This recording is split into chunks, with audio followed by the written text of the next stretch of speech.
In the last video, we went over a portion of the physical evidence to disprove NISD's fire-induced collapse theory, and then we went over a small portion of the evidence for controlled demolition, as well as some of the evidence for thermite.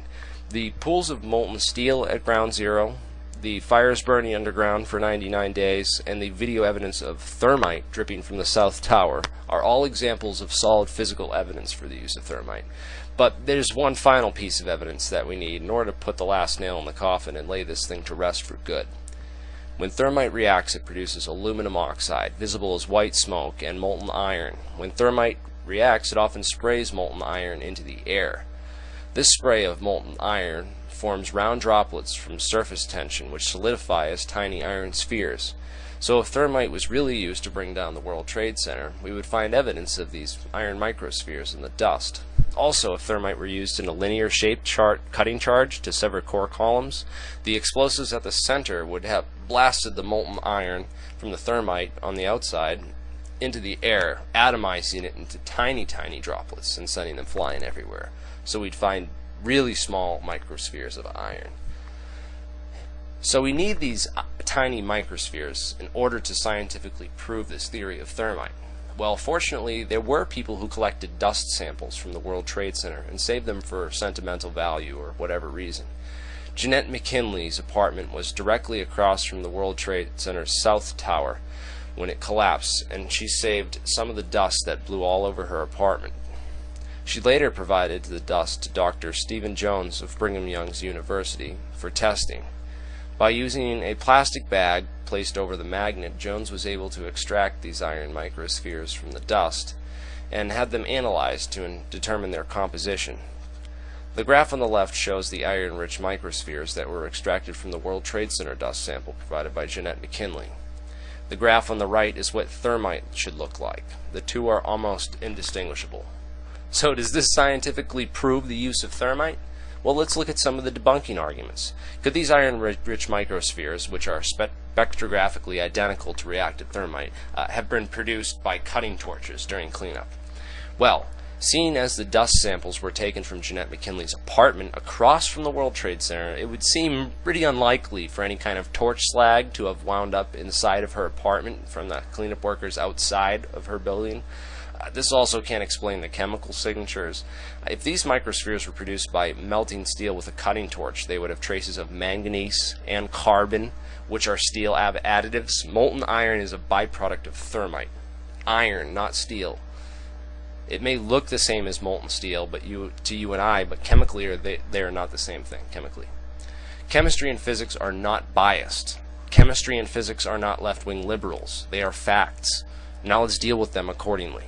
If thermite incendiary cutter charges are what really brought down the World Trade Center, then we need to ask ourselves, how did they get there? Who put them there? Is this scenario even likely? How does the probability of this scenario compare with the probability offered by the government as an explanation? NIST admits that World Trade Center 7 had only a low probability of collapse from fire, but just how low is it? It also seems highly unlikely that the 9/11 was really a government conspiracy.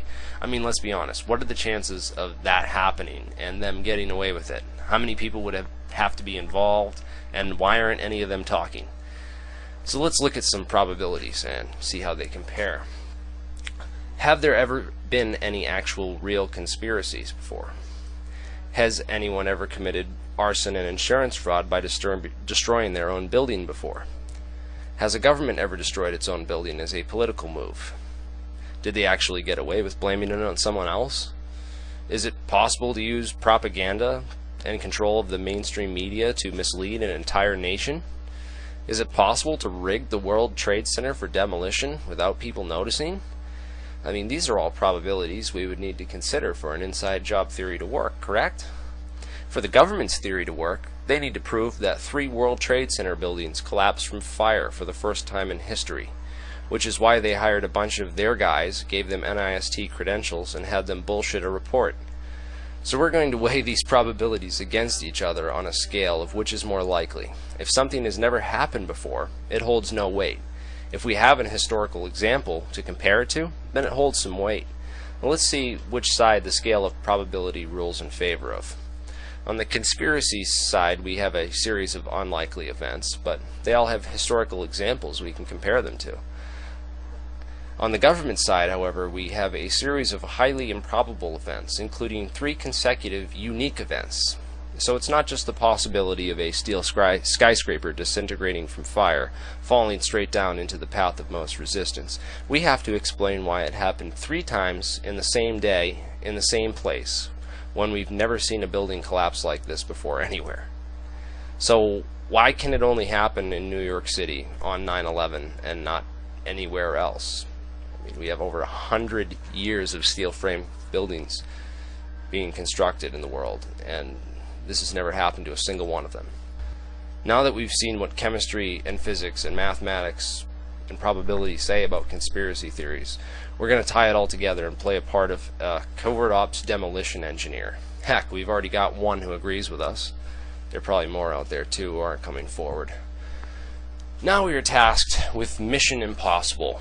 We have to rig these buildings in such a way so that an airplane can hit them, burn for at least an hour, and then make them collapse and look like planes could have done the whole thing. The collapses have to initiate from the impact point of the plane downwards, continuing straight to the ground. Detonation cord is out of the question, so we'll have to use remote detonators.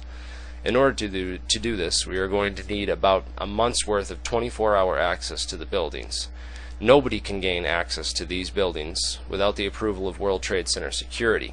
They give the final approval, so we'll need the assistance of the property manager as well to vacate floors, to shift tenants around as the work is performed in secret on different sections of the building.